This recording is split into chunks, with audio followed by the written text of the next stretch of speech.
बस इंतजार कर, तुझे इंतजार करना। मान लो कि आज से मेरा इंतजार शुरू हुआ, सुनना ध्यान से, आज से अभी मेरा धीरज जो है वो 13 साल का है। उदाहरण मान लो कितने साल का, 13 साल का, जैसे यूसुफ का और जैसे दाऊद का।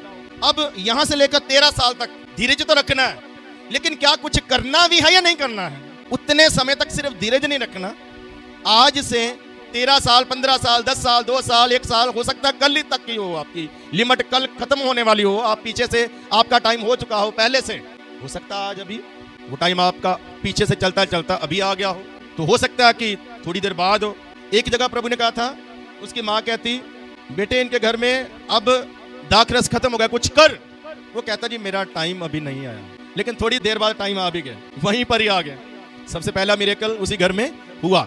मतलब कुछ मिनट पहले प्रभु कह रहे कि मेरा टाइम नहीं आया, लेकिन कुछ मिनट बाद प्रभु का टाइम आ गया। कुछ पता नहीं पीछे से 13 साल चलते आ रहे, आज खत्म हो गए, 15, 10 जितने भी लिमिट रखा परमेश्वर ने आपके धीरज की, वो आ जाए कब पता नहीं, लेकिन तब तक आज से लेकर अगर कल तक है या हफ्ते बाद तक है या 2 हफ्ते महीने बाद, तब तक आपको काम करते रहना है, तब तक आपको दुआ करते रहना है, तब तक आपको संगति करते रहना है, तब तक आपको सेवा करते रहना है, तब तक आपको अपना बीज बोते रहना है, तब तक आपको धार्मिकता में, आत्मिकता में बनाए रखना है। हालेलुया।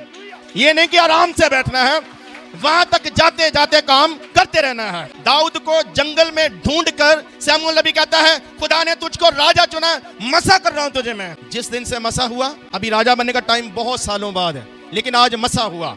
मसा तो हो गया, लेकिन राजा खुदा की नजर में बन गया, लेकिन सिंहासन पर बैठने के लिए कुछ साल बाकी हैं। ये कुछ साल बाकी है ना, इसमें काम करना पड़ेगा। तो किया कि नहीं दाऊद ने? वो साथ साथ काम करता रहा, जो भी काम मिला उसको वो करता रहा।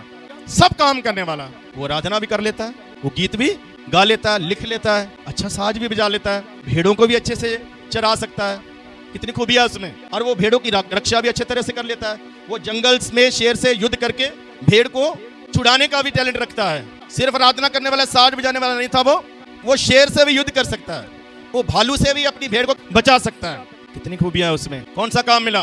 गोलियत को मारा, क्योंकि उसको कहा गया था जो गोलियत को मारेगा उसको राजा की बेटी के साथ शादी करने का उसको अवसर मिलेगा, वो शादी करेगा उसकी बेटी से, शाऊल की बेटी से।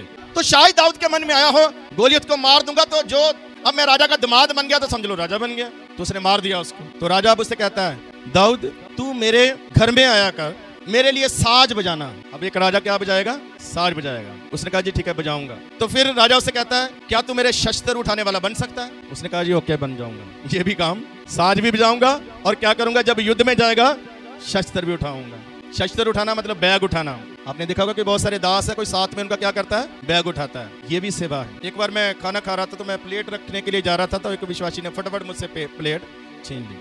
मेरे हाथ में गंदा सा वो था टिश्यू, जिससे मैंने हाथ पोंछे हुए थे, सब्जी सुब्जी लगा था, तो वो भी मेरे हाथ से पकड़ लिया। तो इन चीजों को कोई जल्दी से हाथ नहीं लगाता, ऐसे काम कोई जल्दी से करता नहीं है। लेकिन जो सच में आत्मिक है, सच में दीन है, बुद्धिमान है, उनको सब कुछ कबूल होता है। दाऊद की तरह वो कहता जी शस्त्र भी उठा लेंगे। शस्त्र उठाने के बाद उसको सिपाही बनाया, सेनापति बन गया। कितने साल बाद फिर सिंहासन पर बैठ। उसने शाऊल से कभी नहीं कहा शाऊल चल पीछे हट, मेरा हक इत्थे रख क्योंकि राजा मैं इतने मैं बना, तेरी जगह नहीं है, तेरी कुर्सी नहीं है। क्योंकि मैंने शमूएल ने की कर देता है, मसा के था। देख शाऊल तुझे भी शमूएल ने मसा किया था, देख मुझे भी शमूएल ने मसा किया। जब तुझे मसा किया था तो तू सिंहासन पर बैठा था, आज मुझे मसा किया, आज मैं बैठूंगा सिंहासन पर, चल पीछे हट। उसने 10, 20, 30, 40, 50 सिपाहियों को इकट्ठा करके शाऊल के विरुद्ध में उसने बगावत नहीं किया।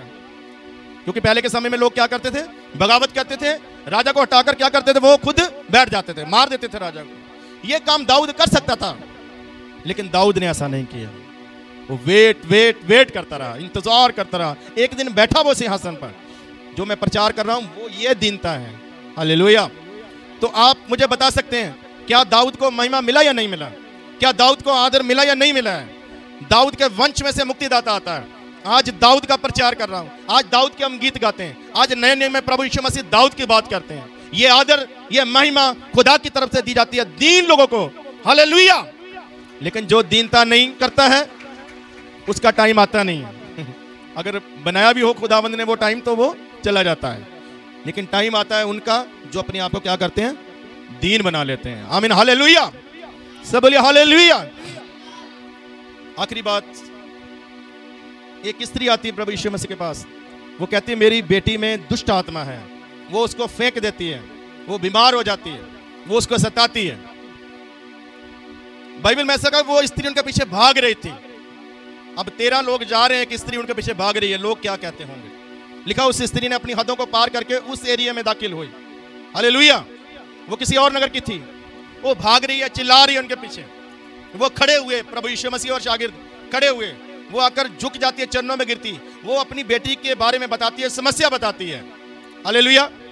प्रभु यीशु मसीह वहां एक शब्द बोलते हैं, प्रभु यीशु मसीह कहते हैं बच्चों की रोटी कुत्तों को नहीं डाल सकते हैं।